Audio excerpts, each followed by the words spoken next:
Esto es La Entrevista con Raúl Valladares. La opinión generalizada varía entre los analistas de patio, de bueno desmontando el marco legal de políticas neoliberales del extraditado Juan Orlando Hernández a que se mantienen buenas expectativas de desempeño, según la encuestadora azteca Mitofsky, y al extremo de que este gobierno usa las mismas malas prácticas de gobiernos nacionalistas y liberales que se turnaron al poder desde 1982. Como se dice coloquialmente, cada quien de la fiesta según como le fue en el baile, cuando hablar de los primeros 100 días de gobierno de Xiomara Castro Sarmiento se refiere, sin embargo, prometer cambios desde una propuesta de socialismo democrático y antineoliberal, marcan el estado de opinión popular sobre las promesas cumplidas a paso de hormiga por la primera hondureña en dirigir al país. Suspendida en el trapecio político de 12 años, socialmente sangrientos y moralmente devastadores, por la pérdida de inocencia en las motivaciones del golpe de Estado, los fraudes electorales y la reelección presidencial, como señala la justicia gringa. La mandataria lidia con problemas nativos de cuestiones internacionales como el alza de los precios del petróleo por la invasión Rusia a Ucrania y la escalada inflacionaria reflejados en la serie de protestas de gremios médicos, enfermeros, docentes y del transporte apelando soluciones. Castro Sarmiento ha sintetizado algunos logros de 21 propuestas expresadas al aire al día de su toma de posesión, de las que ha cumplido 8 según los medios locales. Entre estas, el gobierno dotó de energía gratis para más de 1.3 millones de pobres que consumen menos de 150 kilowatts por mes. Esta medida fue aprobada el 2 de febrero. El mismo día, la presidenta envió a los legisladores un proyecto de ley rebajando 10 lempiras a las gasolinas, antes que escalara el conflicto con ese país europeo. El Poder Legislativo y el Gobierno Central siguen creando condiciones para la Comisión Internacional contra la Corrupción y la Impunidad en Honduras, auspiciada por la ONU, que se instale en el país. Asimismo, el Legislativo reformuló el Presupuesto General de la República, dando más recursos a salud, ambiente, mujeres y educación. Derogó las zonas de empleo y desarrollo económico, la ley de secretos, la ley de empleo por hora, las restricciones para investigar el lavado de activos y la declaración de territorio libre de minería a cielo abierto.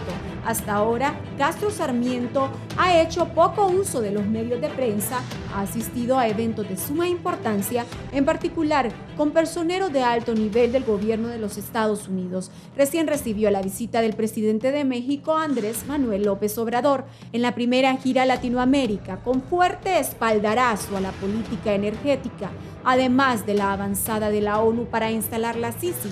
Además, caminó entre la gente el 1 de mayo, Día del Trabajador.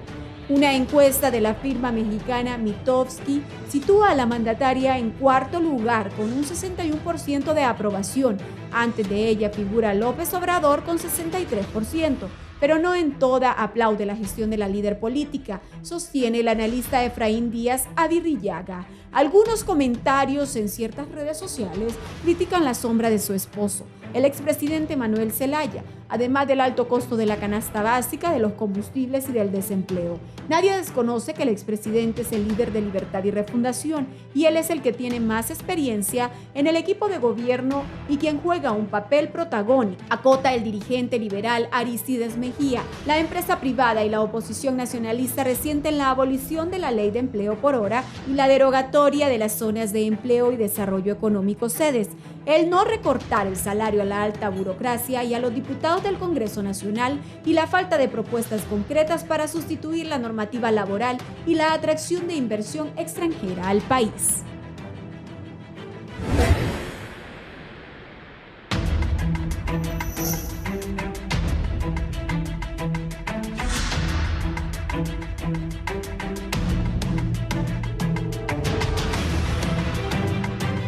Bien, buenos días. Gracias por estar con nosotros. Es un gusto saludarlo después de escuchar el mensaje que envió ayer en el Día de las Madres.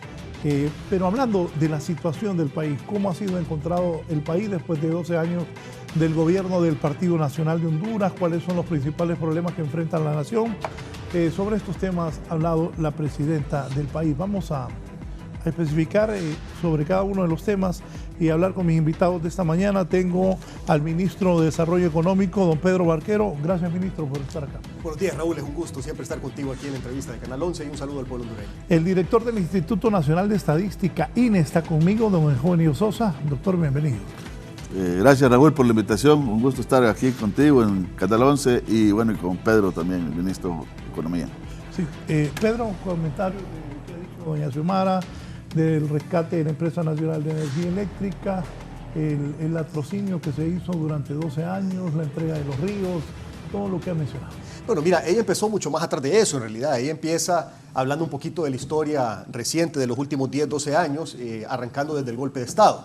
Y comienza a estructurar su discurso a través de cómo después del golpe de Estado se instala la narcodictadura que a lo largo de los 12 años se fortalece en el país, toma control y a través de un montón de actos de corrupción y de favorecer el narcotráfico, pues se deteriora el Estado de Derecho. Y con ese preámbulo entonces ella aterriza a lo que son sus primeros 100 días de gobierno, precisamente en donde se está desmantelando toda esa estructura legal y formal que se instaló a lo largo de esos años. Y luego comienza a hablar entonces de cada una de las materias, comienza a hablar de salud, de educación, de energía, de las APPs, de los fideicomisos y de todos estos temas que son los que hemos estado trabajando en los primeros 100 días. Los retos son enormes, Raúl, o sea, el país realmente estaba en una situación bastante complicada, pero el tiempo de llorar ya pasó, el tiempo de llorar en la campaña. Desde el 27 de enero lo que tenemos que hacer es lo que hemos estado haciendo, que es trabajando. A través de los primeros 100 días de trabajo se hizo una reestructuración del presupuesto general de la República, en donde hubo un incremento de alrededor de 300.000 millones de lempiras a 360.000 millones de lempiras, esto con el objetivo de poder responder a las necesidades sociales del pueblo hondureño, principalmente en salud, en educación, en derechos humanos, en medio ambiente y en la estrategia de reducción de la pobreza, que es una buena parte de ese aumento del presupuesto. Por otro lado, también se comenzó la reestructuración del organigrama del gobierno y se echaron para atrás un montón de reformas que se habían hecho durante los últimos 12 años para poder implementar una estructura que sea más ágil, más rápida, más eficiente y que responda realmente a las necesidades del pueblo hondureño. Y por el otro lado también se están haciendo cambios sustanciales en cuanto a lo que es la lucha en contra de la corrupción y la impunidad, que es el enemigo número 1 del Estado de Derecho, siendo el Estado de Derecho y la seguridad jurídica el prerequisito número 1 para poder atraer inversión, generar empleo y reducir la pobreza, que es al final de cuentas la meta principal que tenemos como gobierno, la reducción de la pobreza. ¿Y cómo se ha estado combatiendo la corrupción y la impunidad? Bueno, se han estado cambiando un montón de leyes. Ese trabajo en equipo que se está haciendo desde el Poder Ejecutivo con el Congreso, ya se eliminó, por ejemplo, la ley de secretos y otro montón de decretos que servían nada más para favorecer la corrupción y la impunidad. Se hizo también el envío de la carta formal a Naciones Unidas y hace un par de semanas estuve yo también con un equipo de compañeros del gobierno en Nueva York, en las instalaciones de las Naciones Unidas, precisamente adelantando un poco de ese trabajo.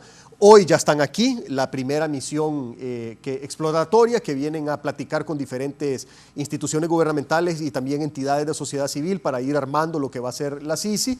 Y a través de ese pedido de la presidenta, pues Naciones Unidas precisamente arranca este trabajo que va a terminar en la instalación de la CICI probablemente, si todo sale bien, para este año. Se instala también una Secretaría Anticorrupción y de Transparencia, presidida por el doctor Edmundo Orellana, que es alguien muy reconocido en el país, con una trayectoria intachable, que ha sido ministro de Defensa, ha sido canciller, fue el primer fiscal general del Estado, y todo el mundo pues lo conoce y lo reconoce por sus principios, valores y como una persona idónea para este puesto de la lucha contra la corrupción y de la implementación de transparencia. La semana pasada casualmente estuvimos con él y con el CNA, que firmaron un convenio para poder arrancar el esfuerzo de su ministerio. Y pues con todo esto, Raúl, lo que se están haciendo son cambios estructurales, cambios fuertes, pero obviamente todavía hay mucho trabajo que hacer. Hay muchísimo trabajo que hacer, realmente que 4 años se quedan cortos. El problema del ENE, por ejemplo, es un problema enorme, son 75.000 millones de lempiras acumulados en pérdidas que han estado creciendo a ritmo de 8.500 millones anuales. Las pérdidas técnicas y no técnicas ya llegan a 38%, cuando el promedio latinoamericano es entre 12 y 15%, y las tarifas son tarifas que son completamente injustas para el pueblo hondureño y son totalmente en contra de la competitividad también para el empresariado nacional. Es por eso que se envió un borrador de decreto al Congreso Nacional hace una semana y un par de días, porque fue el fin de semana antepasado, para poder hacer esos cambios. Es un decreto pequeño, son alrededor de 20, 21 artículos, pero cada uno de esos artículos toca un elemento fundamental para el rescate del ENE y principalmente del subsector eléctrico. ¿Cuál es el objetivo? Tener una tarifa eléctrica justa para el pueblo hondureño y competitiva para el empresariado nacional. Ahora, para llegar a eso es necesario hacer muchas cosas: reducir las pérdidas técnicas y no técnicas, reperfilar la deuda del ENE, renegociar los contratos de generación, renegociar el contrato de EH, en fin, son tantas cosas, y con esto también obviamente recibís un montón de oposición porque te estás parando en los zapatos de un montón de gente que tiene intereses fuertes en el sector eléctrico.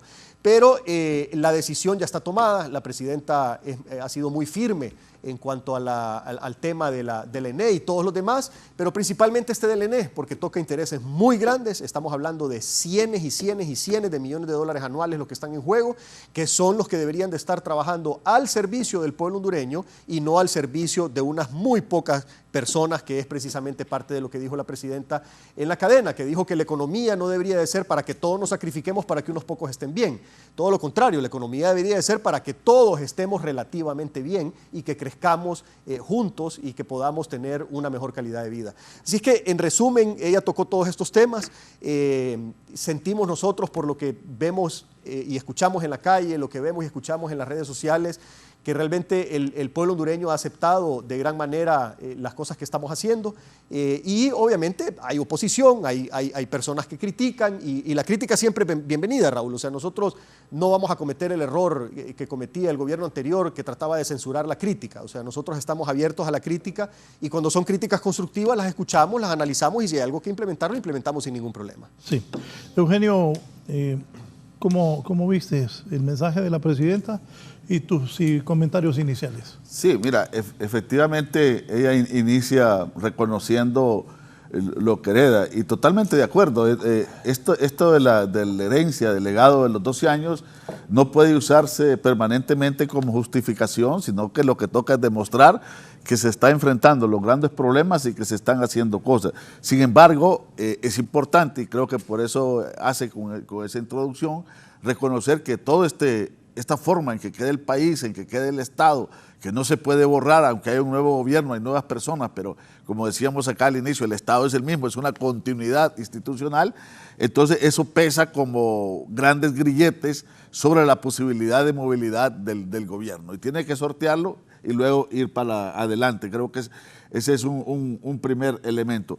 Lo otro, yo creo que el discurso en general coloca la importancia que le da a lo que fue sus promesas que van encaminadas a rescatar el país, a buscar una mejor situación de vida para el pueblo hondureño, enfrentar el gran flagelo de la pobreza como uno de los desafíos más grandes, el gran problema del desempleo, y eso solo es posible en la medida que hay un Estado que funciona, que hay políticas sociales y que hay también las posibilidades de una economía que crece, pero también una economía que redistribuye, que genera trabajo masivo y también de calidad. Entonces, ahí habló del problema del rescate del agro, se habla mucho del rescate del ENE, lo cual es una empresa estratégica, pero también en el presupuesto, cuando se reorientó o se reestructuró, se tomó muy en cuenta la importancia de que hayan recursos y créditos, e ir también hacia el rescate de Banadesa, que es un banco importante. Se le inyectaron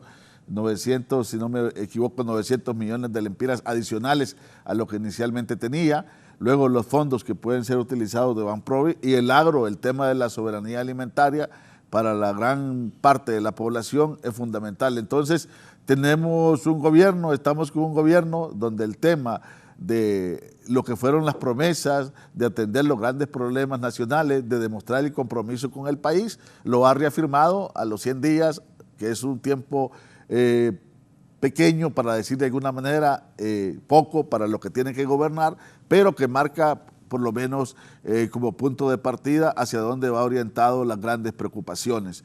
Evidentemente, ya acá se destacó uno entre los grandes temas que destaca en el discurso, la reestructuración presupuestaria, pero no basta con colocar o decir se incrementaron 51,000 millones de lempiras, sino hacia dónde se incorporaron, ¿no? Y no cabe duda que ahí el tema de lo social ha ocupado un lugar privilegiado. con unas inversiones mucho más importantes, de esos 51.000 millones adicionales a educación, a salud, al tema, uno de los que es el programa estrella, una de las cosas que más preocupa y que más va a atender, está atendiendo la presidenta, que es la red solidaria y atender el tema de la pobreza extrema.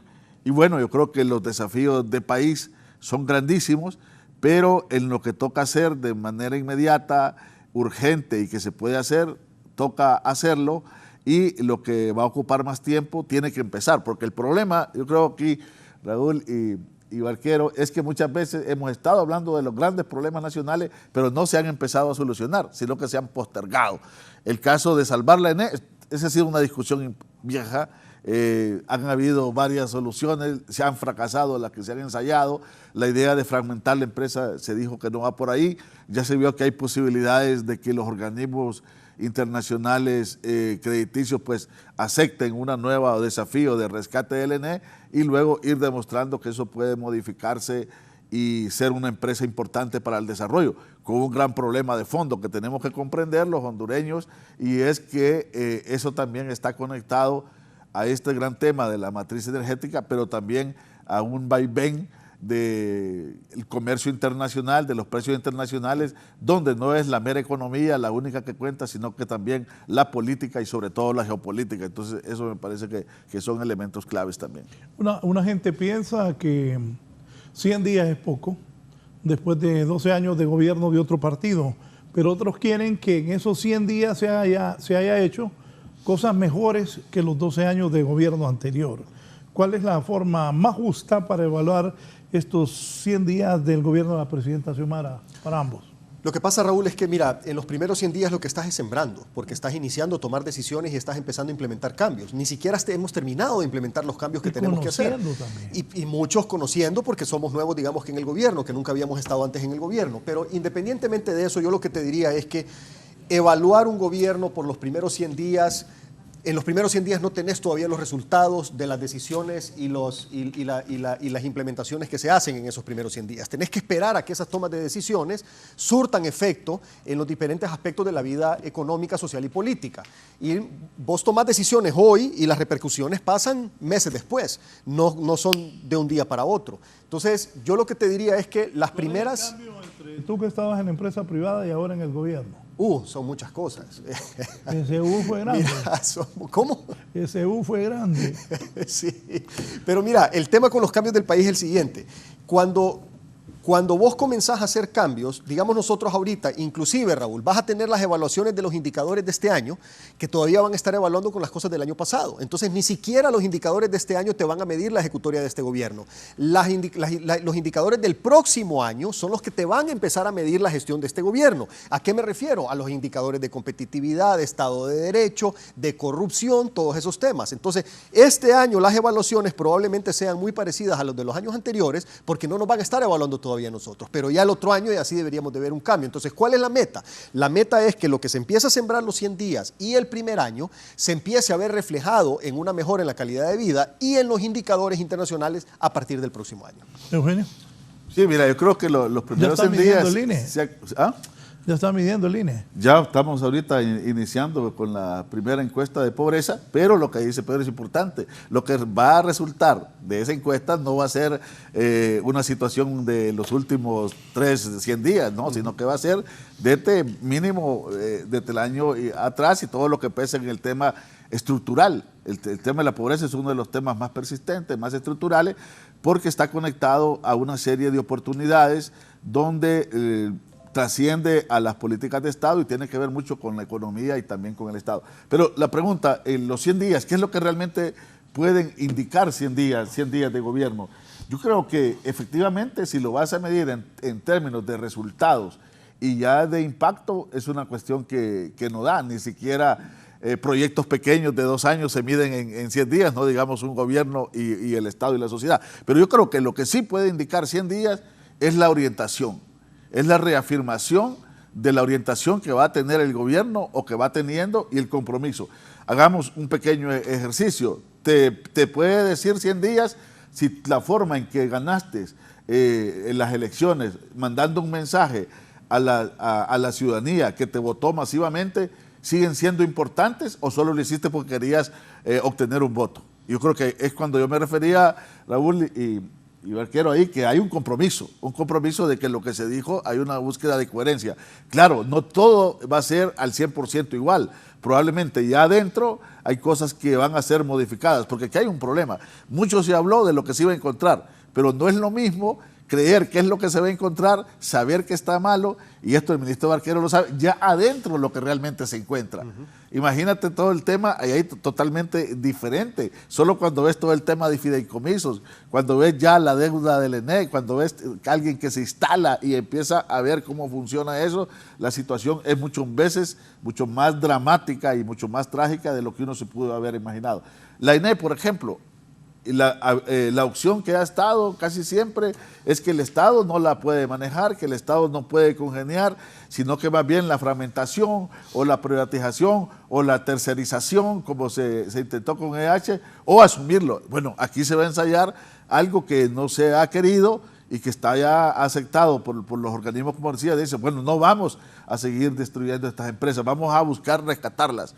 Y esa es una decisión, esa es una orientación. Ahora, ¿qué resultados va a tener eso? Es a corto, mediano y largo plazo. ¿Cómo va caminando? Es lo que hay que monitorear cuando se cumpla un año y se vaya avanzando en el gobierno. Y aún así, después de 4 años, va a seguir un trabajo en relación a esa línea porque tiene que ver con temas más globales del país. El tema hay una nueva política, no cabe duda, en relación a los derechos humanos, totalmente diferente. No tenés la misma relación con quienes plantean ideas diferentes en torno a cómo tratar la naturaleza, cómo manejar el problema de energía eléctrica, hídrica versus el problema de los pueblos originarios, y hay una disposición diferente. A tratar los conflictos, sí, conflictos hay, muchas protestas en estos días, incluso muchas de ellas venidas desde el partido, pero hay una actitud de diálogo también, y eso tiene que ver importante en el estilo de gobernar. Han habido reuniones con los empresarios, reuniones que justo ahora se están realizando o están en proceso con el tema nada menor que la negociación de contratos con los generadores de energía, que es un tema bastante grande. Y luego lo del presupuesto, pues sí, uno podría decir, todo el mundo incrementa presupuesto, siempre el presupuesto se ha venido incrementando. ¿Cuál es lo nuevo? Si también se incrementó ahora, incluso cuando ya se había dejado un presupuesto. Bueno, la pregunta es, ¿hacia dónde va su presupuesto? ¿Cuál es la orientación de su presupuesto? Entonces yo creo que lo que marcan los 100 días es una tendencia de reafirmación del compromiso, de abordaje o no de los problemas nacionales y en la forma que se está haciendo. El impacto y resultado, toca esperar un poco más para verlos.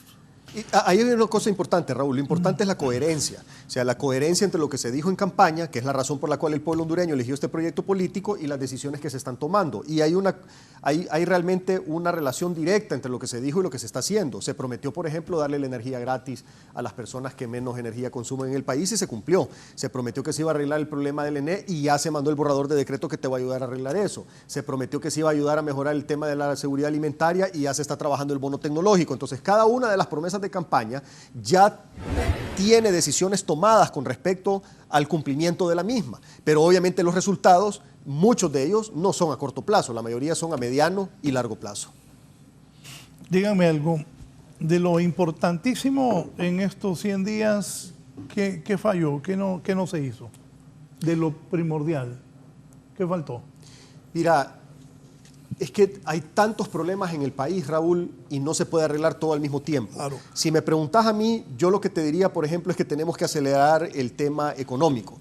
O sea, ahorita estuvimos bastante enfocados en lo que es la reestructuración del gobierno, en lo que es el presupuesto del gobierno, y ahorita ya vamos a otra etapa, que es la parte de la economía. Esa parte hay que acelerarla. El pueblo hondureño está esperando que se generen las condiciones adecuadas para poder traer inversión y que haya empleo.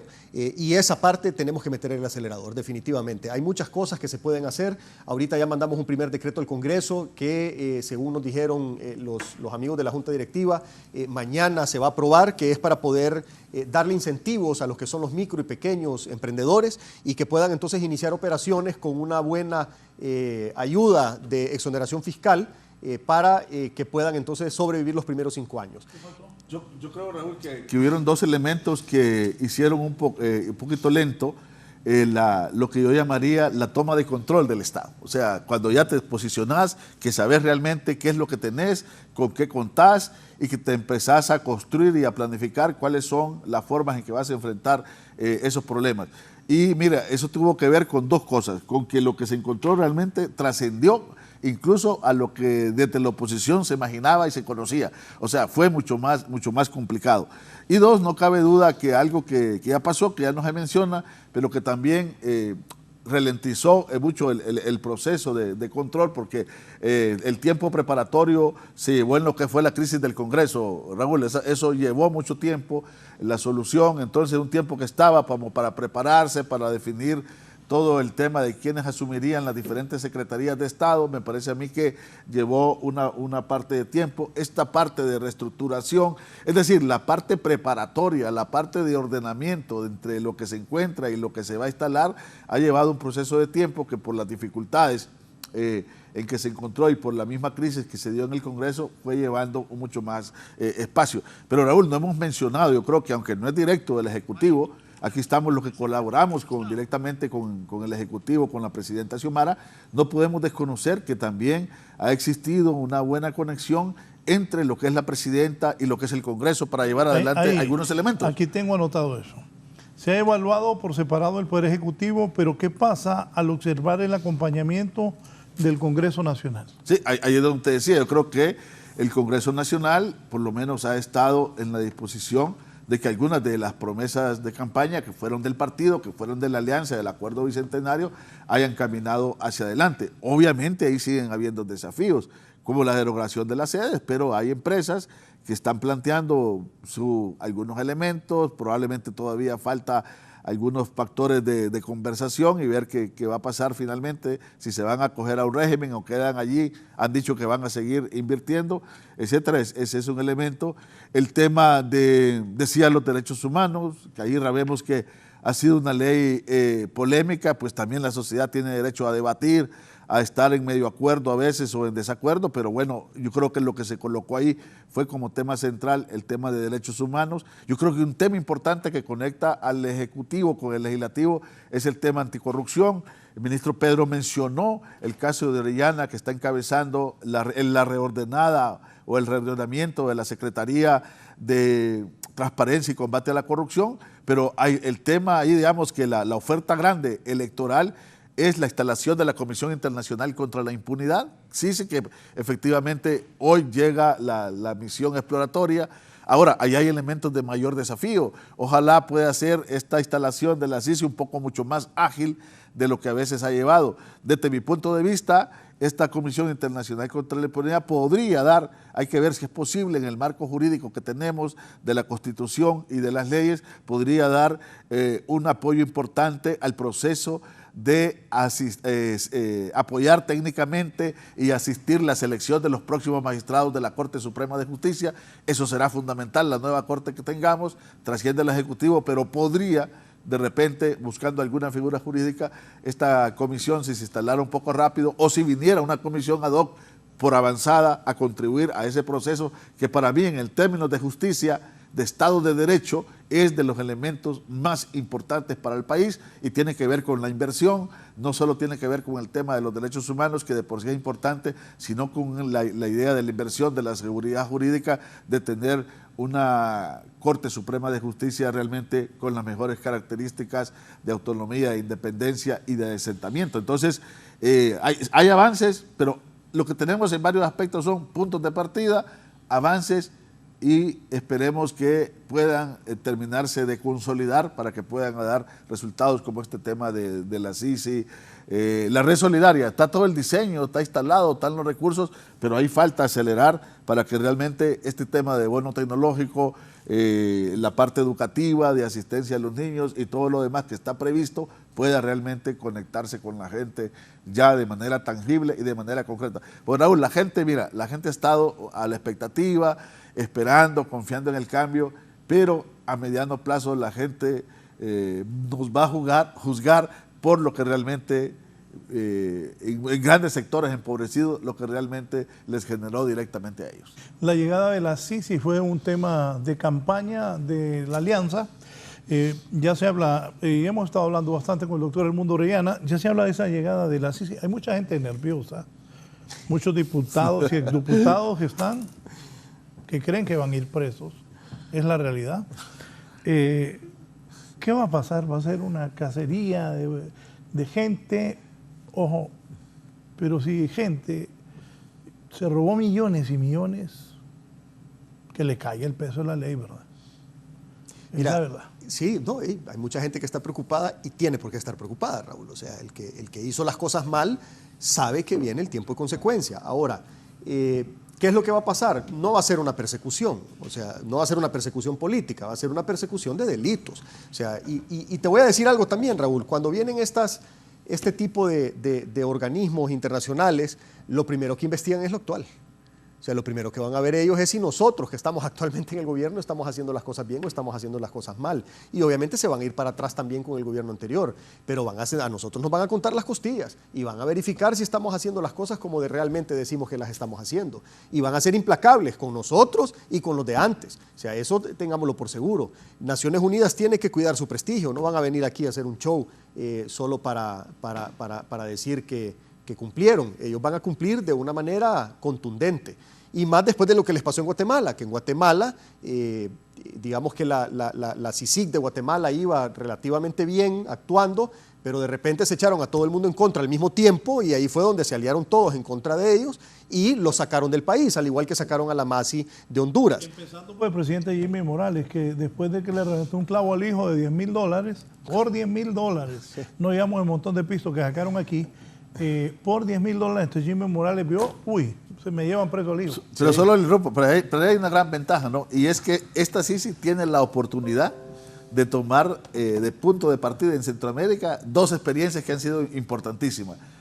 Lo de la Guatemala, la CICIG, que estuvo mucho más tiempo que lo que estuvo en Honduras, que avanzó, pero luego igual la destruyeron, y la MASI. Ambas han dejado lecciones diferenciadas de lo difícil que es enfrentar la corrupción en Centroamérica, pero también probablemente les da la ventaja de entrar ya con 2, 3 pasos adelante en términos de experiencia y de aprendizaje, ¿no? Y esa es la ventaja. Primero, podés estructurar un convenio para protegerte de que no te pase lo que ya te pasó con la MASI o lo que le pasó a Guatemala con la CICIG, que no sea tan fácil sacarla, que solo porque le están tocando las barbas al poder, entonces se ponen de acuerdo y lo sacan. Entonces, ahí tenés una oportunidad de diseñar un blindaje para que puedan ellos cumplir su término sin riesgo de que lo saquen.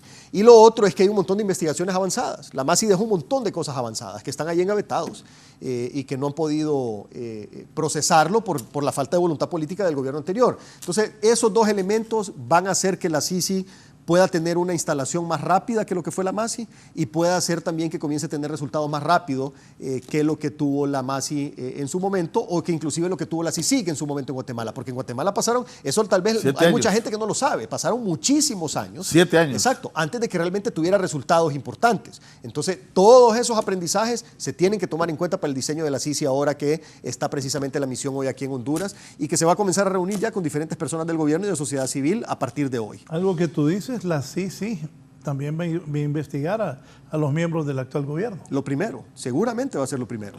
Raúl, es que en términos de corrupción, por lo menos yo estoy convencido de algo. La gran legitimidad, gran satisfacción ciudadana y el gran apoyo es seguir el mandato que ha dado la presidenta en el Consejo de Ministros y es: no venimos a robar, venimos a trabajar por el pueblo hondureño.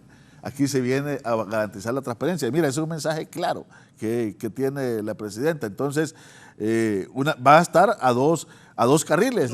Ojalá que todos los funcionarios piensen como piensa la presidenta, que ahí se va a trabajar por ayudar a un pueblo que está empobrecido, que está en atraso. Todavía seguimos sin clases en las escuelas, sin clases en los colegios, sin clases en la universidad. Somos el único país de Latinoamérica que no va a clases.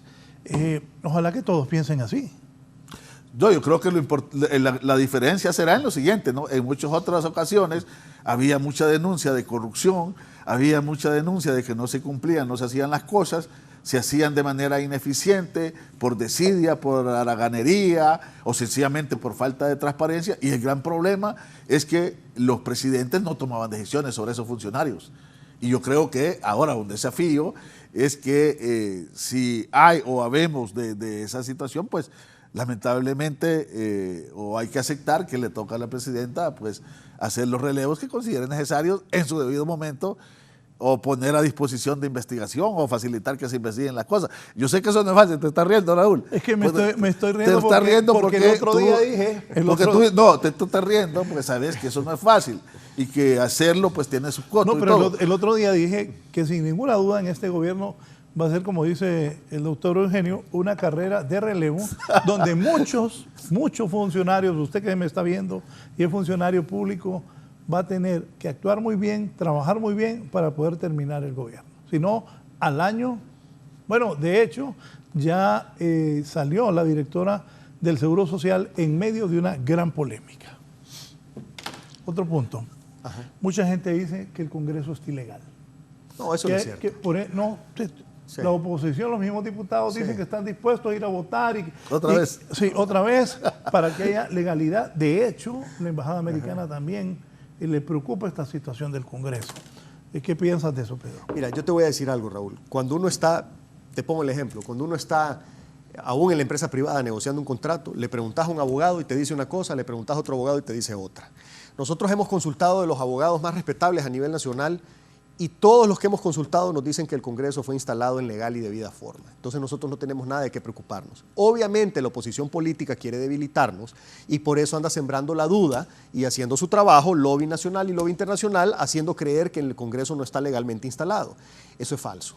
El Congreso sí está legalmente instalado y ha estado trabajando bien, han estado yendo a las sesiones y todo. Lo que quieren ellos es simple y sencillamente tratar de tomar control del Congreso. ¿Para qué nos vamos a ir a una votación exponiéndonos a que personas que no queremos que estén en la Junta Directiva logren colarse y conseguir un espacio en la Junta Directiva? Recordemos que en el Congreso todavía hay muchos pandoros, todavía hay muchas personas que están señalados por actos de corrupción y esas personas no tienen el interés de trabajar por el país, esas personas tienen el interés de trabajar por ellos mismos y beneficiarse y cubrirse para evitar que venga la Sisi, para evitar que se trabaje en el tema anticorrupción y en contra de la impunidad. Inclusive hay un montón de interesados en tratar de eliminar la extradición desde el Congreso Nacional. Entonces, ¿qué vamos a hacer nosotros? ¿Vamos a dejar que estas personas traten de meterse y colarse en los puestos importantes del Congreso para que puedan lograr ellos su agenda particular de corrupción, impunidad y narcotráfico? ¿O vamos a seguir nosotros firmes, convencidos que lo que hicimos fue legal, que está bien hecho y que estamos combatiendo la corrupción, la impunidad y el narcotráfico? Ese es el tema y eso es lo que tiene que saber el pueblo hondureño y la comunidad internacional. Estamos ejerciendo soberanía a través del voto popular, cumpliendo con las leyes y asegurándonos que la agenda oscura del país no vuelva a tomar control del Congreso. Dice el señor Jimmy Maumar, no puedo leerlos todos. El señor Barquero no se pronunció con la amnistía que restringe a la Sisi de investigar el 2005 y del 2005 al 2009. Y me dice otra persona aquí, buenos días Raúl, te felicito. Este es Carlos Moreno.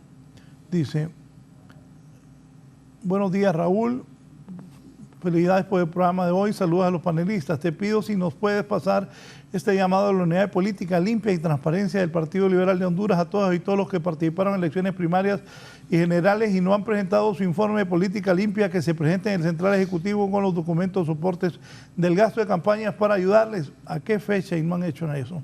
Hacer informe y presentarlo a la mayor brevedad para así cumplir con la ley y evitar sanciones algunas. Este es un servicio gratuito que presta la Unidad de Política Limpia, Transparencia, creada por este Consejo Central Ejecutivo que lidera Yanni Rosenthal. Pueden, Carlos Moreno, 8820-0409.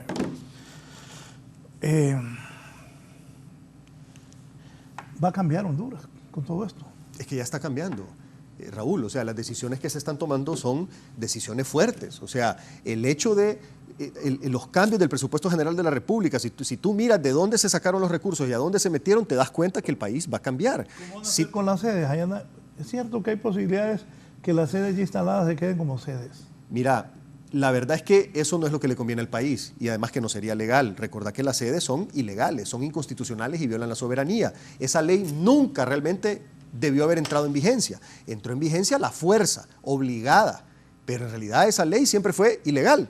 O sea, nunca tuvo vigencia. Si nos vamos a estricto derecho, ¿cómo es que dicen? Hay una frase que dicen que es nulo de origen, algo así es que dicen los abogados, eso es nulo de origen. Entonces, cuando algo es nulo de origen, quiere decir que no existió y que todas las cosas que se construyeron en base a eso tampoco tienen validez. Ahora, tampoco vamos a dejar sin salida las inversiones, porque nosotros queremos que vengan a generar empleo. Lo que no queremos es que se viole la Constitución, que se atropelle la soberanía y que tengamos estados dentro de nuestro estado. Eso es lo que no queremos. Ahora, sí queremos la generación de empleo. Entonces, estas personas, si se quieren quedar en el país, pues hay otros regímenes que pueden ellos utilizar. Pueden usar el SOLI, pueden usar el RIT, o pueden usar el régimen normal que usamos todos los demás que invertimos en este país. O sea, opción de quedarse en el país hay.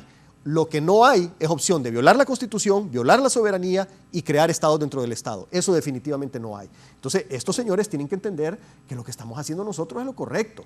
Y lo que pasó en el gobierno anterior era incorrecto. Y otra cuestión, Raúl, ellos no pueden alegar ignorancia. O sea, éramos muchísimas las personas de sociedad civil en aquel momento que salíamos casi semanalmente en los medios de comunicación a decir que no vinieran a invertir en las sedes porque eso era ilegal. O sea, que sabiendo que eso era ilegal, se advirtió que estaban arriesgando capitales, ¿no? Así es, se les dijo claramente, no inviertan su dinero bajo el modelo de las sedes porque lo pueden perder. Se les dijo hasta el cansancio. Y aún así, vinieron e invirtieron bajo ese modelo. Entonces, ¿qué es lo que pasa ahora? Salidas tienen. Por supuesto que hay. Y ojalá que tomen una salida buena para que podamos tenerlos en el país generando empleo, pero no violando la Constitución, ni violando la soberanía, ni creando estados dentro de nuestro estado.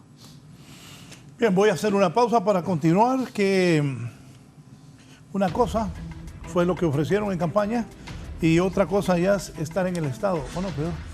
Mira, en cuanto al cumplimiento de las promesas se tienen que cumplir, pero obviamente el nivel de conocimiento que tenés cuando estás en campaña es muy diferente cuando ya estás adentro. O sea, cuando estás adentro te das cuenta de un montón de detalles que no te das cuenta afuera, te das cuenta de realmente cómo funciona el gobierno, te das cuenta de un montón de restricciones que tenés, pero aún con esas restricciones tenés que entregar resultados.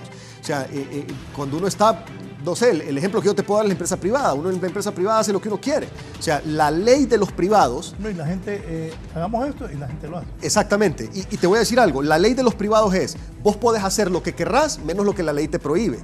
En lo público es al revés. Vos no podés hacer nada a menos que la ley específicamente te lo permita. Entonces, tenés que andar, quiero hacer tal cosa, entonces tenés que buscar el marco legal que te lo permita, porque si haces algo que la ley no te lo permite, vas preso. Entonces, aquí estás constantemente tomando decisiones que aún con buena intención te pueden poner en riesgo de quedar adentro de la cárcel, aún sin actos de corrupción, sino que una decisión que no esté amparada en ley, aunque tenga buena intención. Entonces, es sumamente delicado. Además, Raúl, que la idea del gobierno, la gran tarea de buscar el bien común, que es fácil decirlo para la nación, a la hora no es fácil, porque dentro de eso que llamamos bien común general, lo que hay en realidad, en la práctica, son un montón de intereses y cada decisión que toma favorece a un gran sector, puede favorecer al país, pero siempre va a haber algún sector que va a dejar probablemente de ganar más de lo que estaba ganando, de ganar menos en relación a lo que estaba ganando, o va a reducir un poco ganancias, o siempre va a tener sectores que van a también a plantear diferente. Pero yo creo que el gran desafío de cualquier gobierno que conduce el Estado es que es el único que puede tomar decisiones que realmente lleven al país de manera general hacia adelante. Nadie, un empresario puede tomar decisiones sobre su empresa, hacerla exitosa, pero no puede hacer exitoso el país automáticamente. Eso le toca al Estado y eso le toca al gobierno. Ahora, yo creo que lo que hay que rescatar, algo que hay que insistir que se está haciendo, es que no se está haciendo de manera atropellada, aún a lo de las sedes, con todo lo que se les dijo, con el riesgo de las inversiones. Se les ha dicho que se puede dialogar, que se puede llegar a acuerdos, que se pueden buscar opciones. Obviamente con los límites de que no es para fragmentar el territorio, que ya muy bien se ha dicho acá. Pero igual con el caso de los generadores de energía, no es un acto confiscatorio el que se está haciendo, sino que ha dicho, busquemos la solución de renegociar contratos y la ley luego abre posibilidades al Estado, porque si no, no lo puede dejar atado. Lo mismo con los fideicomisos bancarios. Los que están vigentes se están cumpliendo y se están respetando. Probablemente la decisión más fuerte ahorita es no renovar algunos. O sea, se va en una... Mira, es complejo porque tenés que atender la gran demanda de la gente, cumplirlo, hacerlo en el marco de la ley y de la transparencia y a la vez no generando mayor conflictividad social para mantener la gobernabilidad. Entonces toca hacer ahí una cuestión de equilibrio político y de decisiones técnicas pues no fáciles. Me dice, le escribe César, me dice en Checha, Montero Camacho, soy ciudadano costarricense y vivo aquí en Honduras. Si voy a mi país hay una ley aprobada por 86 diputados hace años y la Corte no la declaró ilegal. Yo tengo confianza de invertir en Costa Rica. Tienen que buscarle una salida a los inversionistas y mantener los empleos e inversiones de esos inversionistas en el país. Aquí no viene nadie a invertir, solo unos pocos valientes locales. Valientes locales son los que invierten. Sobre esto de las sedes. Tiene razón, y la salida ahí está. Lo mencioné hace unos minutos. La salida es el régimen Soli, el régimen RIT, y inclusive, si es necesario mejorar el régimen Soli o el régimen RIT, lo podemos revisar, no hay ningún problema. Si nosotros lo que queremos ser es un destino atractivo para la inversión, nosotros como gobierno estamos conscientes que necesitamos atraer inversión extranjera y estimular la inversión nacional para poder generar los empleos que necesitamos para reducir la pobreza. Es la única manera. Nosotros podemos hacer cualquier cosa desde el gobierno. Si no logramos traer inversión, no vamos a tener éxito como gobierno. Por más que hagamos decretos, por más que hagamos leyes y por más que cambiemos procedimientos y cosas dentro del gobierno, si no somos capaces de generar empleo como gobierno, como un todo, todos absolutamente, vamos a fracasar. Así de sencillo. Porque lo que más necesita este país es reducir la pobreza a través de la generación de empleo. Entonces, cuando desde el gobierno decimos la prioridad es lo social, sí, la prioridad es lo social, salud, educación, derechos humanos, medio ambiente, etcétera. Pero para que lo social funcione, necesitas a la par una economía que funcione, una economía que crezca, que genere empleos, que pague impuestos y que le ayude también al país a mejorar la calidad de vida de los ciudadanos. Entonces, si no reducimos la pobreza a través de la generación de empleo que se da a través de la inversión de los privados, vamos a fracasar como gobierno porque no vamos a cumplirle al pueblo hondureño. Entonces, el compromiso está y es firme y lo vamos a lograr. Y de hecho, hay un montón de gente interesada en venir a invertir al país. Lo que pasa es que obviamente esos procesos toman tiempo, pero en la medida en que vayan haciendo los anuncios, pues eso nos va a ayudar también a generar confianza para otros. El apoyo que estamos recibiendo de países amigos, como Estados Unidos, los países de la Unión Europea, eso nos ha servido muchísimo. O sea, hay mucha gente que al ver el apoyo decidido de esos gobiernos, está confiando en que este va a ser un lugar atractivo para la inversión en los próximos años. Ojo a la presidenta Xiomara Castro y al presidente del Congreso, Luis Redondo. Ya algunos que quieren que la sede se quede, ya andan repartiendo billetes y hablando con funcionarios y diputados del Congreso para que agarren billetico y ayuden a defender la sede.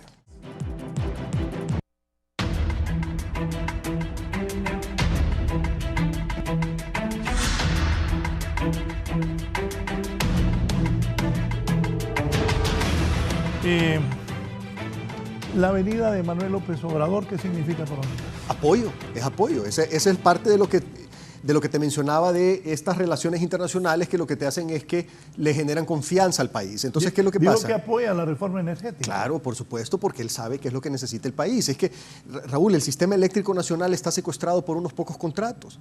Pocos contratos. De los 75 contratos que tenemos ahorita vigentes a nivel nacional, son 20 y pico los que tenés que corregir. O sea, pero no podemos seguir afectando la competitividad del país y la bolsa de todos y cada uno de nosotros, los 8 o 9 millones de hondureños, por esos 20 contratos. O sea, necesitamos cambiar eso. Y no queremos tampoco atropellarlos. Lo que queremos es un precio justo, un precio correcto, de acuerdo a los promedios de la región centroamericana o inclusive de los mismos promedios, porque vos tenés ahorita en el mismo tipo de generación algunos contratos a precio de búnker de 60, 70 dólares a 10 centavos y otros a 20. ¿Cómo es posible que vas a tener entonces unos contratos térmicos al doble del precio de otros? No tiene ningún sentido. Entonces, esas correcciones hay que hacerlas. Ahora, el apoyo del presidente mexicano, el apoyo del gobierno de Estados Unidos, el apoyo de los países de la Unión Europea, lo que hacen es que generan un ambiente de confianza alrededor de Honduras. El intercambio de opiniones de Laura Dongu, embajadora de los Estados Unidos, y el canciller, ¿ya se mejoró eso? Mira, sí, acordate que después el subsecretario de Estado al día siguiente puso un tuit bastante conciliador y el canciller también contestó ese tuit. Entonces yo creo que eso fue, digamos que, un episodio que no debió haber sucedido. Hay muchas cosas que se pueden platicar y al final de cuentas, pues Honduras es un país soberano. Nosotros tenemos que tomar decisiones sobre lo que nosotros consideramos que es lo que se tiene que mejorar. Si no hacemos las cosas con contundencia y si no estamos dispuestos a pararnos en los zapatos de algunas personas, el país no va a cambiar. Entonces van a pasar los 4 años y las cosas van a seguir igual. Entonces, ¿para qué llegamos al poder? Pues, o sea, claro. si llegamos al poder es para cambiar las cosas, si no, mejor no hubiéramos quedado en nuestras casas. Pues. Y cumplir. Mira, con relación a... Claro, y cumplir, porque generamos grandes expectativas, Raúl. Yo andaba con la presidenta dándole vuelta al país. junto con otro enorme equipo de personas, y andábamos diciéndoles lo que se iba a hacer. Ahora hay que hacerlo. Y la gente nos decía, no nos fallen, no nos fallen. Y todavía nos siguen diciendo. A mí en las redes sociales la gente me escribe, no nos fallen, nos prometieron esto, no nos fallen, nos prometieron lo otro. Entonces no podemos dejar la palabra empeñada sin cumplir. Mira, Raúl, sobre este tema de México, yo creo que México hay que colocarlo en la dimensión que tiene de un socio que puede ir más allá de una serie de cuestiones. O sea, una cuestión es la colaboración directa que puede dar. Entiendo que está apoyando unos programas ahí para el tema productivo, para que no vaya la gente, para poder contener la migración, el tema migratorio que es estratégico y de narcotráfico también para México, pero también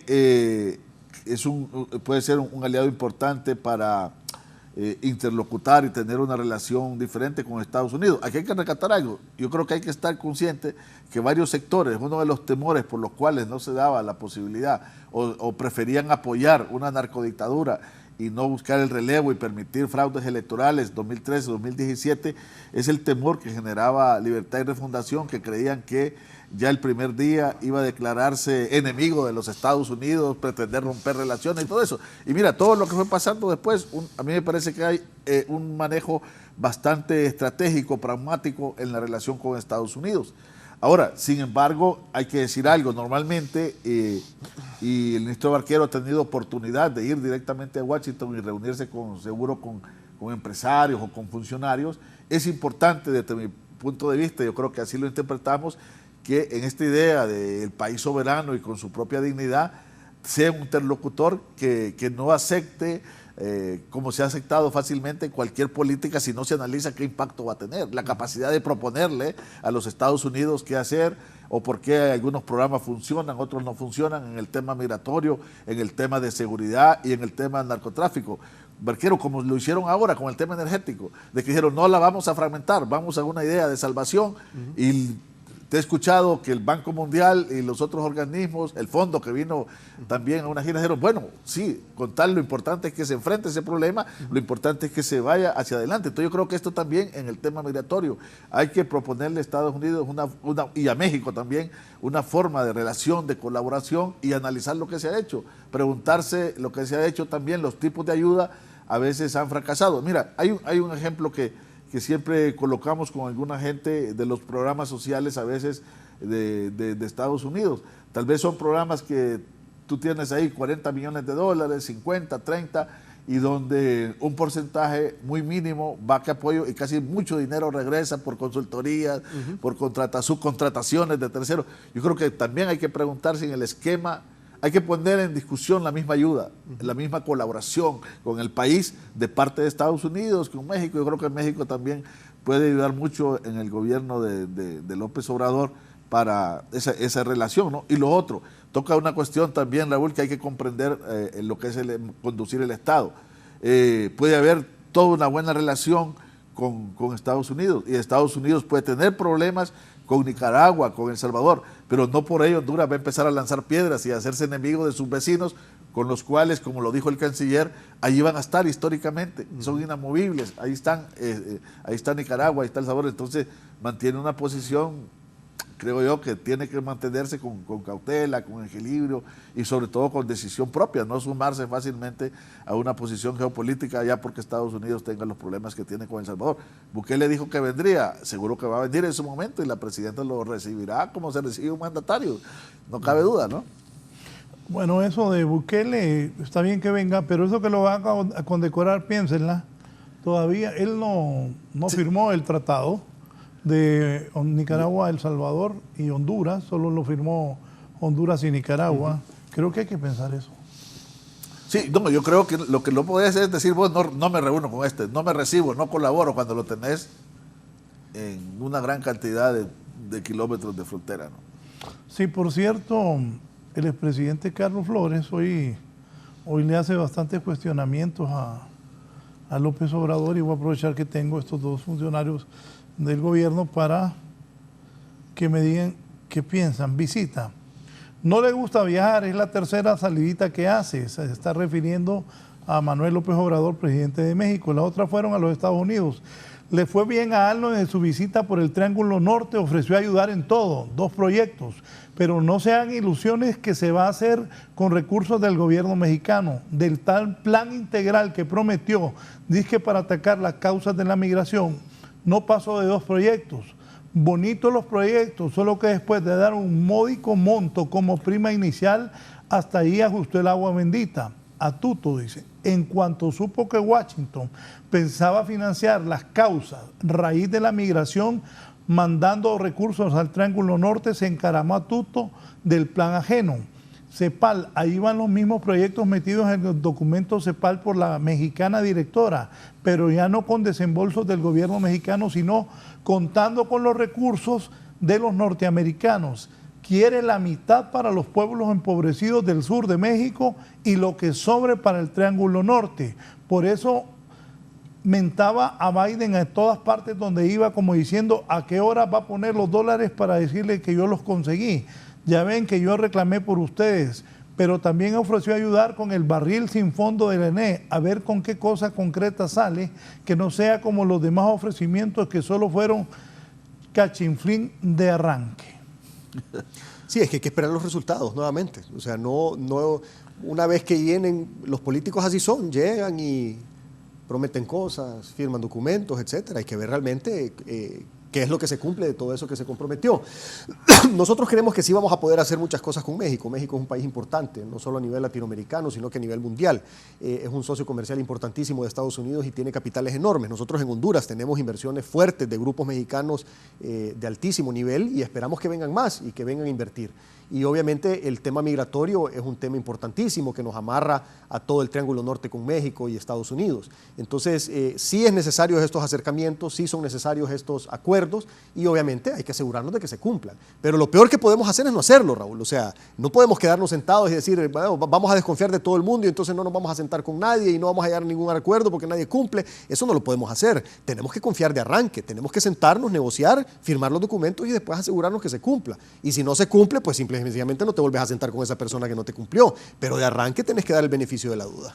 El abogado Germán Licona, buenos días, Raúl, y a sus distinguidos panelistas. Considero que este gobierno prometió ser austero y respetar y recuperar el Estado de Derecho. No obstante, vemos, por ejemplo, cómo que el gobierno que recién salió incorporó a todos los diputados suplentes a la actividad del Congreso, haciendo grandes erogaciones en sueldos, y de igual manera el Ejecutivo continúa ubicando sus correligionarios con grandes salarios en las secretarías de Estado, que posteriormente decreto ejecutivo lo regularon sin que los funcionarios ubicados renunciaran a las jugosas canonjías que había dado el gobierno anterior, y hasta el día de hoy no hemos escuchado que se revierta esa situación. También hablaron de no más prados para los diputados, pero todos andan en prado después de andar a pie. Mira, esa cuestión de los suplentes del Congreso, eso lo dejó el gobierno anterior, eso no fue este gobierno. De hecho, Luis Redondo ha dicho públicamente que él está dispuesto a cambiar y derogar eso, pero necesita los votos, o sea, y ha pedido la ayuda a los diputados de la oposición que apoyen esa moción y no ha habido eco. Entonces, ahí lo que tenemos que hacer es presionar para que también se pueda revertir ese y otro montón de cosas que hay que revertir desde el Congreso Nacional. Yo estoy de acuerdo que lo que se prometió fue austeridad y eso es lo que tenemos que cumplir al final de cuentas, pues si no, nos vamos a ver mal, porque es evidente cuando hay austeridad y es evidente cuando no hay austeridad. No, y mira, yo tengo una cosa, en varios aspectos se hace generalización y muchas veces sin mayor precaución y detalle. Por ejemplo, apenas 100 días y vas a escuchar en varias personas, incluso algunos analistas que dicen, no, están siendo lo mismo, son lo mismo. Y realmente cuando ves realmente el comportamiento de este gobierno y realmente comparás lo que se llegó a hacer en todos esos 12 años y sobre todo en el gobierno final de Hernández, hay una diferencia abismal realmente. Te diré que si no hubiera diferencia, probablemente varios de los que colaboramos con la presidenta no estaríamos en parte de su equipo realmente. Lo otro, eso de los prados, mira, todo el tema ahí, en realidad esa generalización no es cierto, que todo el mundo anda en esos prados y que no hace uso de su carro personal para su casa y que anda con un montón de guardaespaldas. Nada de eso es cierto. No, sí es cierto. No te digo, no todo es cierto, no todo, es que a eso me refiero, no es generalizado. Mira, uno de los más criticados, porque por un problema de seguridad que realmente lo decidieron, ese Pedro Joaquín Amador, Es verdad, ese es uno de los primeros que empezaron, no los primeros, pero que empezaron a agarrarle. Sí, claro, necesita hacer ese trabajo que le ha encomendado a la presidenta. Pero en realidad muchos no andamos en esa situación. No, yo de ti ni de peor pienso eso. Diputados. Ah, no, cuando decís los diputados, yo creo que está colocado un tema sensitivo. No, pero yo te lo planteaba porque también se ha generalizado, o sea, en el Ejecutivo decir eso. Pero de los diputados sí, ahí están otros temas porque ahí se juegan otros elementos. Mira, el problema con el Congreso, y vos lo sabés, es que como está en un enjambre más político todavía que el mismo Ejecutivo, está en esa situación de querer satisfacer a suplentes y los partidos no quieren ceder a ciertas cosas austeras, yo llegué al jefe de la bancada del partido del ministro, que yo creo que en su vida el hombre ha ganado 150,000 pesos, decir que era muy poquito. Y así otros, ubíquense, hombre. Este es un país pobre, hombre. ¿Cuándo han ganado ese pisto? Hay varios que hablan que 100,000 pesos es muy poquito y nunca lo habían ganado. Es la realidad, también es la realidad. Yo sí creo que él anda en su carro, que tal que eso nunca habían ganado en su vida 100,000 pesos y ahora dicen que es muy poquito. No, también hay que decirlo. No, totalmente de acuerdo, solo que a veces se hacen unas generalizaciones. Dice el ingeniero Will Zelaya, cierto, no puede venir ese brother Bukele y esperar que lo condecoren y queriendo quedarse con un pedazo del país en la parte marítima. Jan lo anda buscando ser el líder de la región para pelear con más fuerza en Washington como gendarme de la frontera, así como Erdogan abre y cierra la válvula del dinero cuando chantajea a los europeos en las fronteras de ellos con los sirios e iraquíes. Bueno, es parte de todo lo que pasa en Honduras. Mira, en medio de todo este juego geopolítico, nosotros lo que tenemos que pensar es, primero, estar conscientes de cuál es la agenda de cada quien. Cada quien tiene su agenda, Raúl, y es cierto, el presidente Bukele tiene su agenda, el presidente AMLO tiene su agenda, Xiomara Castro tiene su agenda, o sea, todos tenemos nuestra propia agenda como país. Entonces, lo que tenemos que hacer es nosotros asegurarnos de no dejarnos manipular por la agenda de nadie más y asegurarnos que cada movimiento que hagamos nos ayude a lograr temas de nuestra agenda. Entonces, si nosotros logramos enfocarnos en eso, conscientes del juego en que nos estamos metiendo, yo no veo ningún problema. O sea, porque que AMLO tenga sus objetivos, igual, o sea, con nosotros o sin nosotros, el tipo lo va a seguir buscando. Pero probablemente con nosotros también podamos conseguir cosas de las que necesitamos para el tema de los migrantes y todo lo demás. Entonces, cuando tenés un bloque, te va mejor en las negociaciones que cuando vas solo. Eso también tenemos que estar conscientes. No es lo mismo llegar a Estados Unidos solo que llegar acompañado. Ahora, nosotros tenemos una ventaja. La apertura que hemos tenido del gobierno de Estados Unidos ha sido una cosa impresionante. La cantidad de reuniones que hemos tenido de alto nivel, de gente que ha venido acá, de las visitas que hemos hecho nosotros allá, es una cosa que no se daba desde hace muchísimo tiempo en el país. Y eso obviamente te da la confianza de que estás recibiendo el apoyo y que más temprano que tarde se va a materializar en cosas concretas. Sí, creo que con esta cuestión de la geopolítica también un elemento difícil, y ahora lo miro también bastante complejo, es que en aspectos vitales de negociación y de relación con Estados Unidos y con México, estos tres países que le han llamado el Triángulo Norte y en Centroamérica en general han tenido enormes dificultades para poder tener un planteamiento en conjunto, a pesar de que hay cumbres. Hay cumbres donde se reúne Centroamérica y plantea los grandes temas del desarrollo, pero a la hora de proponer planes, programas o cómo relacionarse con estos países, cada quien históricamente siempre lo ha ido haciendo de manera individual, porque ha existido dificultades para tener liderazgos regionales entre los presidentes, ¿no? Esa es una realidad, pero probablemente hay temas que necesitan conversación también, a varios niveles. Una es conversación con los países de Centroamérica, la conversación con México y la conversación con Estados Unidos a nivel escalonado en temas que sí o sí que lo implican a todos los países, como el tema migratorio, narcotráfico, seguridad, todos esos temas siempre son temas transnacionales, y los temas transnacionales no hay otra manera que abordarlos de manera transnacional también, ¿no? Sino cada país siempre va a estar con muchas dificultades y limitaciones para poder enfrentarlo solo. Bueno, doña Xiomara, en ese mensaje que envió ayer y que fue repetido esta mañana, fue clara de cómo se encontró el país, qué van a hacer con todos los fideicomisos, sí, todo eso. Pero a partir de hoy ya se fueron los 100 días. Viene la hora de la verdad, la hora de los tiros. ¿Qué van a hacer con todo eso? Seguir trabajando. Mira, específicamente con los fideicomisos, ahí el problema es el siguiente. Según nos explicó la ministra de Finanzas, Rixi Moncada, es inconstitucional el manejo de la caja de esa manera. La Constitución y las leyes establecen que vos el dinero del gobierno lo tenés que manejar en la caja única de la Secretaría de Finanzas. Entonces, tener este dinero disperso en ese montón de fideicomisos, lo que te hace es que te evita que puedas usar el dinero de acuerdo a las prioridades que tenés. Hace poco nosotros teníamos en caja alrededor de 300 millones de lempiras y en los fideicomisos, si mal no recuerdo, habían como 9.000 millones de lempiras. Pero no podías agarrar parte de esos miles de millones de lempiras de los fideicomisos para hacerle frente a las necesidades del gobierno central porque estaban en los fideicomisos. Me dijo el presidente Zelaya que en caja habían 400 millones. Algo así, 300, 400 millones.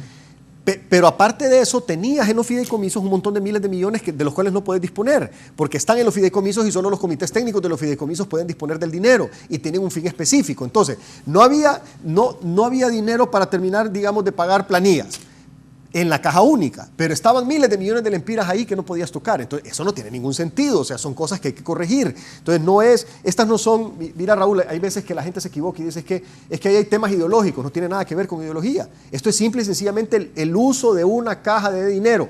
¿Cómo vas a usar la caja de dinero de manera más eficiente? La manera más eficiente es a través de la caja única y así lo establece la Constitución y así lo establece la ley. Entonces, por eso es que poco a poco se van a ir rescindiendo esos contratos de fideicomisos para poder jalar ese dinero a la caja única y que el gobierno pueda disponer de eso de acuerdo a las prioridades que realmente son importantes, como pagar sueldos y salarios en salud, en educación, en los temas del cuidado del medio ambiente y todos los demás temas relevantes que fueron precisamente las promesas de campaña de las cuales hemos estado hablando la última hora en el programa. ¿Qué van a hacer con la banca nacional? El otro día hablaba con algunos banqueros y me dicen que querían saber cuál es la política del gobierno, que si van a querer afectar a la banca nacional, que si va a haber confrontación. ¿Qué se visualiza, Pedro, y también Eugenio? Raúl, nosotros no queremos confrontación con nadie. O sea, lo que queremos es poner orden en el país. O sea, el tema de que estemos... También salió Luis Larach cuando algunos diputados hablaron de expropiación de la generación de energía, diciendo que en 6 meses en Venezuela eso fue un fracaso y después fue un enfrentamiento. Vino el diputado Barrios de Cortés, de donde tú vives, y dijo de que el COEP siempre fue socio del gobierno del narcotráfico, que el COEP siempre estuvo de ese lado. ¿Hay enfrentamiento con la empresa privada también? No, yo creo que hay un espíritu de enfrentar los problemas, hay un espíritu de enfrentarlos, de tomar decisiones, sí, yo creo que hay un compromiso y ese compromiso se va a dar adelante. El Estado tiene y el gobierno que enfrentar el liderazgo de cómo va a trabajar esos problemas. Sin embargo, en varios de los temas que hemos visto, hay también una decisión de que eso se va a hacer mediante procesos de diálogo, la búsqueda hasta lo más posible de acuerdos y de consensos, y que no hay una política hostil y anti-empresa. Y aclaro, y hago estas preguntas porque hay que hacerlas. Sí, pero Raúl, y escuchar la posición de 2 altos funcionarios del gobierno para que la gente va. Por ejemplo, también ha habido acusaciones contra el actual presidente del Consejo Hondureño de la Empresa Privada, Mateo Gibrín, de parte de gente del gobierno. ¿Pero? Mira, esa no es una posición oficial del gobierno, ¿ok? La posición oficial del gobierno, yo te puedo hablar yo por mi experiencia personal. Las instrucciones que yo tengo como ministro de la presidenta es trabajar en equipo con la empresa privada, llegar a consensos y que nos aseguremos de que se implementen las políticas públicas que nos van a ayudar a desarrollar nuestro país desde el punto de vista económico y social.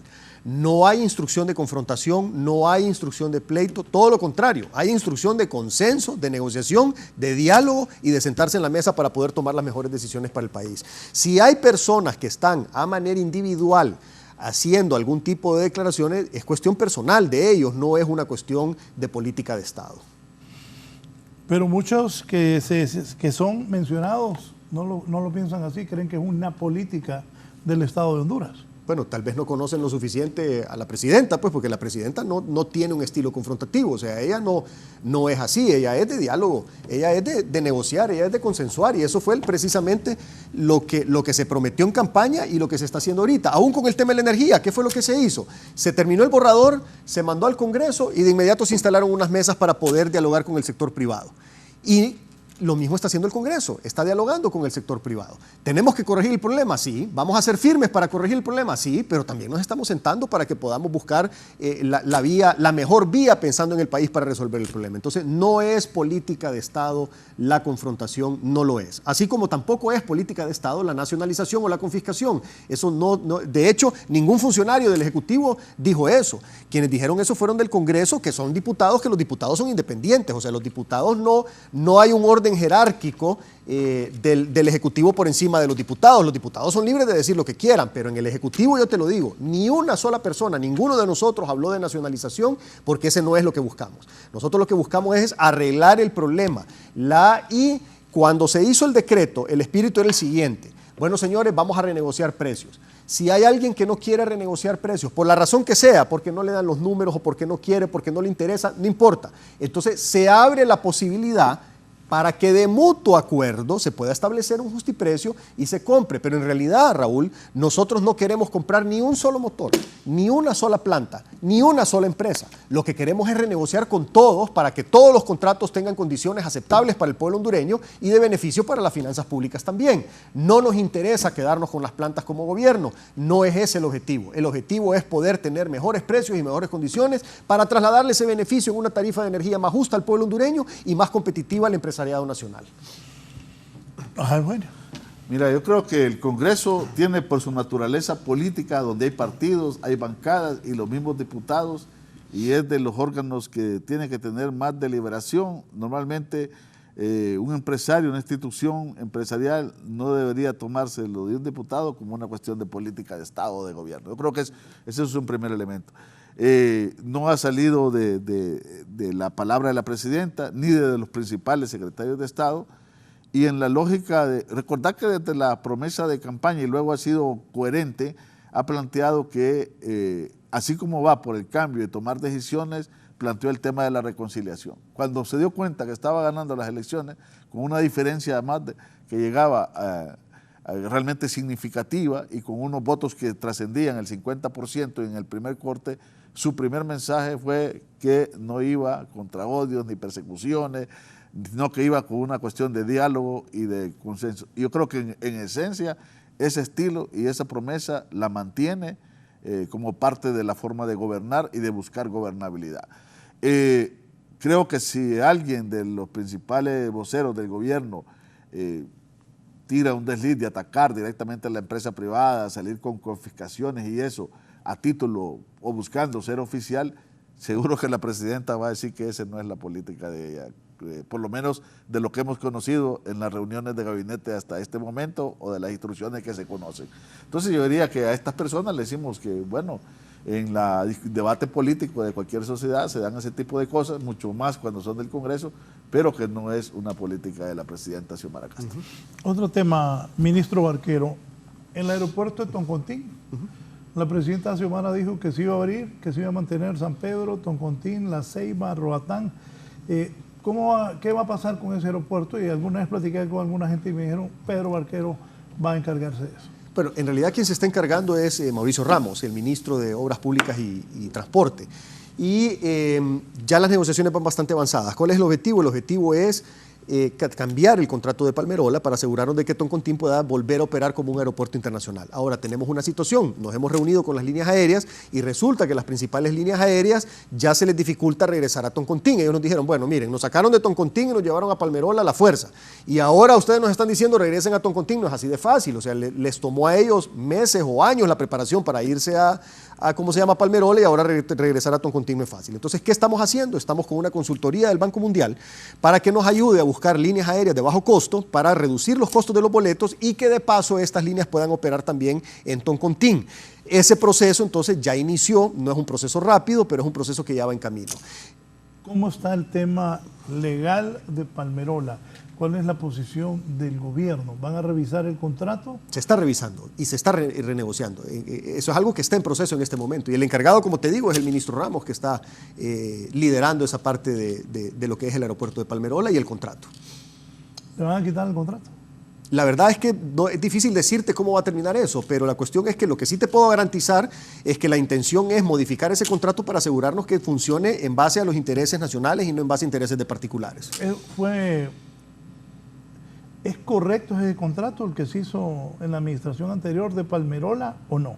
Mira, hay muchas dudas sobre el proceso de la adjudicación de ese contrato. Primero, cuando sacaron las bases, hay inversionistas que hicieron los cálculos y la inversión te salía negativa. O sea, el retorno de la inversión era negativa. Entonces, al final de cuentas, se la gana una empresa y semanas después empiezan en una serie de diferentes momentos a lo largo del tiempo en el Congreso a cambiar las condiciones. Entonces, eso no es correcto. No es correcto que vos vayas a una licitación, que te ganes la licitación en unas condiciones y que después te cambien todo a favor tuyo, porque con eso lo que haces es simple y sencillamente evitar la competencia, y la competencia es sana. Uno necesita que en los procesos de licitación haya competencia para que puedas conseguir mejores precios. Y si una licitación te resulta que no vas a recuperar tu inversión y vos firmás con eso, te tenés que quedar con eso y te tenés que tragar la pérdida, pues. No es cuestión de que después vas a ir al Congreso que te cambien todas las condiciones para que tengas una utilidad. Eso no es correcto. Entonces, hubieron cosas que no fueron correctas a lo largo de la adjudicación y la vida de ese contrato que de alguna u otra manera se tienen que corregir. Sí. ¿Qué pasará con esta gente de la sede? Dicen que van a demandar, y también EH ha preparado una demanda internacional. Vi el otro día al abogado Cantillano y también vi a la abogada Rixa, que son los representantes legales de EH, diciendo que se van a defender y que van a demandar internacionalmente. ¿Qué va a pasar? Bueno, mira, si podemos evitar demandas es lo mejor. Si podemos sentarnos, negociar y evitar demandas es lo mejor. Ahora, si nos vamos a demandas, pues igual el gobierno tiene un montón de argumentos también. O sea, no es que estamos nosotros con las manos atadas. Tenemos muchísimas cosas que podemos poner sobre la mesa que los van a hacer a ellos pensar dos veces antes de poder tomar esa vía. O sea, ellos también cometieron muchos errores. O sea, para empezar, el contrato no se ha cumplido. O sea, empezamos un contrato con 31% de pérdidas técnicas y no técnicas con el objetivo de bajarlas alrededor de 18 y estamos en 38. O sea,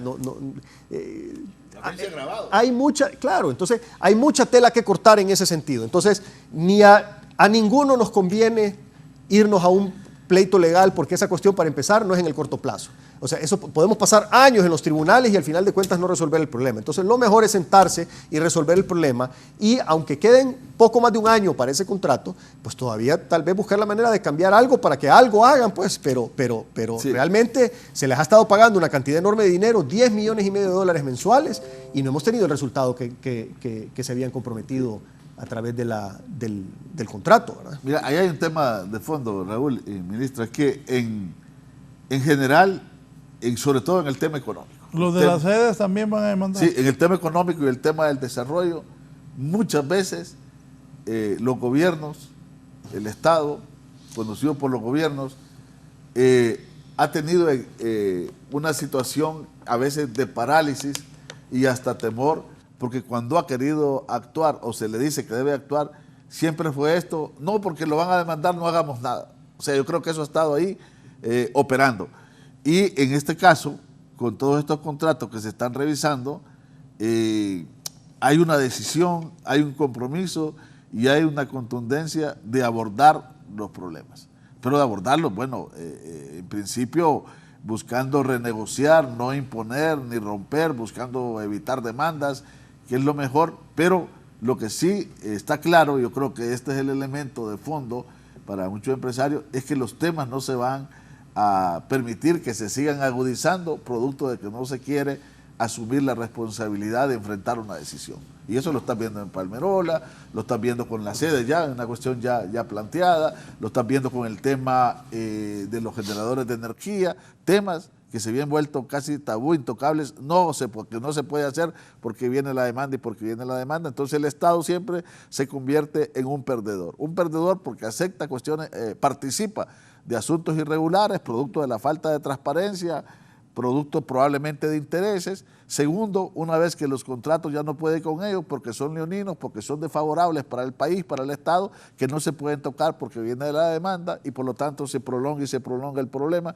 y creo que eso Honduras tiene que ponerle fin, el Estado tiene que ponerle fin, y este gobierno está comprometido a abordar esos temas y no hacerlos a un lado. Aquí escribe el abogado Juan Carlos Sánchez Cantillano y dice, como dice, lo de H no es correcto como está diciendo el señor ministro. Le deben a la empresa más de $100 millones, solo dinero propio de la empresa, según para que lo sepa el ministro. Es que mira, ese tema es porque cuando se firmó el contrato, se firmó, si mal no recuerdo, era 14 o 14 millones y medio de dólares mensuales. Y todo estaba sujeto a hacer también el estudio del valor agregado, el VAD, que no se hizo en su momento. Y ese iba a ser realmente el parámetro. Inclusive, cuando estaban viendo lo de fideicomiso, hubieron análisis de que eso valía menos de 10 millones de dólares inclusive. Hay una nota por ahí, por algún lado, que en algún momento me la enseñaron, que si mal no recuerdo era como 7 o 7 millones y medio de dólares, algo así. Entonces, se firmó 14 millones y medio, se les terminó pagando 10 millones y medio cuando había una opinión de que se les tenía que pagar 7 millones y medio. Algo así es la historia, si mal no la recuerdo. Entonces, no hay dudas realmente sobre cuánto es lo que realmente vale el servicio que están dando. Y para eso era precisamente el estudio del VAD. Me dijo alguien de H que lo bueno de este gobierno que al menos entran en esas discusiones de puntos congruentes, pero que este gobierno no se quiere robar H. No, por supuesto que no, por supuesto que no. Si es que, mira, aquí estos tipos cayeron en negociaciones que realmente ellos mismos lo cuentan, pues, o sea, ellos se sienten estafados, se sienten burlados, ellos lo manifiestan abiertamente en las reuniones. Pero independientemente de eso, ese no es problema nuestro, ese es problema de ellos, porque es problema de privados. Nosotros como gobierno lo que tenemos que hacer es asegurarnos de que las cosas funcionen en base a los intereses nacionales. Bueno, nos vamos. ¿Qué viene de aquí para allá? Ya llegó la hora de la verdad. Bueno, el calentamiento terminó. Mira, vamos a la verdad. Mira, aquí hay que tomarle en serio una frase a la presidenta, que la he escuchado unas 2, 3 veces, y siempre dice, el tiempo que tenemos es poco, es corto. A trabajar, no hay posibilidades de estar en mucho descanso, porque el tiempo es corto y las tareas y los compromisos y las promesas que hemos hecho son grandes y de mucha responsabilidad. Yo creo que eso de los tiempos es importante. O sea, se fueron los 100 días, cuando menos acordé vamos a hablar de 6 meses, el año, y ya cuando llegas al segundo año empieza a moverse la política y toda una serie de elementos. Entonces, a materializar, y yo creo a llevar a los procesos que están ya avanzados, iniciados, pero que no están dando resultados, ir hacia la búsqueda de su mayor concreción, como cuáles para mí los más relevantes: la red solidaria en el combate a la pobreza, generación de empleo en todos los temas económicos, la parte de efectividad en la ejecución presupuestaria, materialización del combate a la corrupción de manera mucho más clara y renegociaciones y negociaciones de los aspectos torales del tema del desarrollo. Gracias, Eugenio. La orden, gracias a ti por la invitación. Tenés una ventaja. El activismo no anda sobre Eugenio Sosa. En cambio, el señor ministro a mi izquierda, ya le voy a preguntar antes de retirar. No anda en la dimensión que anda en otro Correcto. lado. Sí. ¿Cómo le va con los del PSH pidiéndole trabajo? Narrala, me contaron que el designado presidencial, el ingeniero Salvador Narrala, dijo que él no era agencia de empleo. Así de fácil. ¿Cómo hace don Pedro Barquero? Simple y sencillamente no hay presupuesto. O sea, nosotros estamos trabajando con un presupuesto bien limitado y no podemos estar ahorita generando empleo si no se necesita. Lamentablemente esa es la realidad. Nosotros tenemos la instrucción de ser bien austeros con el presupuesto y así lo vamos a hacer. Aquí cabe ese refrán que dice, no es lo mismo verla venir que platicar con ella. ¿Ah? Es diferente al gobierno. Sí, es que realmente, mira, nunca es lo mismo estar en una silla que estar cerca de la silla. O sea, ya cuando te sentás es diferente. O sea, es cosa diferente. Pero lo importante, vuelvo a lo mismo, uno tiene que ser coherente. O sea, con lo que uno anduvo diciendo en campaña, tiene que haber una coherencia con lo que uno hace. ¿Y cuál es la clave ahorita? Ejecutarla. O sea, todos sabemos lo que hay que hacer. Aquí no es cuestión, no se necesita ser genio ni nada para saber lo que hay que hacer. Cualquier hondureño, vos le preguntás a cualquier hondureño y tiene una noción muy clara de qué es lo que tiene que hacer el gobierno. Entonces, ¿cuál es la clave? Ejecutarlo. Así de sencillo. Entonces, todos los días de Dios tenemos que levantarnos a ejecutar las acciones que todos sabemos que tenemos que hacer. Y obviamente trabajar con honradez y con transparencia, porque eso es lo principal, eso es lo que más necesita el país. Que desde el gobierno se dejen de robar los recursos, que desde el gobierno se deje de favorecer el narcotráfico, que desde el gobierno se hagan mantos de impunidad a través de colusiones perversas entre el Congreso y el Ejecutivo, que era lo que pasaba antes. Entonces, hacer las cosas bien, ejecutar los planes y enfocarse en los resultados. 4 años pasan rápido, en lo que menos acordemos vamos a estar fuera del gobierno y al final de cuentas, pues la gente es bien dura para juzgar, así es que tenemos que forzarnos para que no sea tan duro el juzgamiento que vamos a recibir al momento de salir de las instituciones. Gracias al ministro de Desarrollo Económico, don Pedro Barquero, que se ve que Pedro quiere hacer bien las cosas. Igual esperamos que doña Xiomara haga un buenísimo gobierno por beneficio del país. Lo necesitamos todos. incluyendo la misma oposición. Todos ocupamos que esto sea un buen gobierno. Eugenio Sosa, que ha ido al INE a asumir la responsabilidad. Conclusiones. No, bueno, yo creo que esta cuestión de trabajar, mira, yo siempre desde que estuve no en el gobierno, sino como analista, y yo te lo puedo sostener, muchas cosas que el país no ha podido avanzar no ha sido por desconocimiento, sino por falta de voluntad o por intereses. Pero realmente que tener más o menos claridad o tener claridad de cuáles son los cambios y los procesos a seguir adelante están planteados. Ahora, llevarlos adelante y materializarlos es lo que está a prueba, es lo que se está haciendo y es lo que el tiempo no sobra como para estar esperando 2, 3 años, 4, 5 para hacerlo, sino que hay que contribuir desde donde estamos cada quien a que la presidenta tenga, como lo has dicho, un buenísimo gobierno y ejecución. Ojalá que los funcionarios actúen con capacidad, responsabilidad, objetividad, honestidad para ayudarle a doña Xiomara y estoy hablando de todos los funcionarios, desde los ministros a los mandos más bajos, porque si no va a ser desfile de gente despedida. Ya se fue la primera, la ministra la directora del Seguro Social. Eso ha generado una gran polémica, acusando que los directivos estaban poniendo grandes dietas y queriendo hacer contratos. Hay acusaciones y contraacusaciones. Lo que sí, muchos que hoy están viendo este programa y son parte del gobierno, si no se portan bien, no van a terminar el gobierno. Ojo, y viene la Sisi, y la Sisi viene con garras, dientes y ametralladoras y todo para actuar. Y no solo la Sisi, tenés también el ministro de Seguridad, que se está encargando de eliminar todas esas redes de narcotráfico que infiltraron el gobierno de la República. O sea, si hay personas que piensan que van a poder seguir actuando como antes o que van a poder hacer lo que hacían los anteriores, están equivocados. O sea, ni en temas de corrupción ni en temas de narcotráfico. Se van a llevar una sorpresa bien desagradable. Así es que espero que todos estemos muy conscientes de eso y que actuemos todos bien para que no seamos vergüenza para el gobierno y vergüenza nacional. Y el ministro de Transparencia, no anda con broma, el doctor Edmundo Orellana lo mostró cuando fue el primer fiscal general del Estado. Gracias a todos hoy aquí, don Pedro Barquero y don Eugenio Sosa, analizando con nosotros los 100 primeros días del gobierno de Xiomara Castro de Celaya. Que estén bien, una buena semana para todos.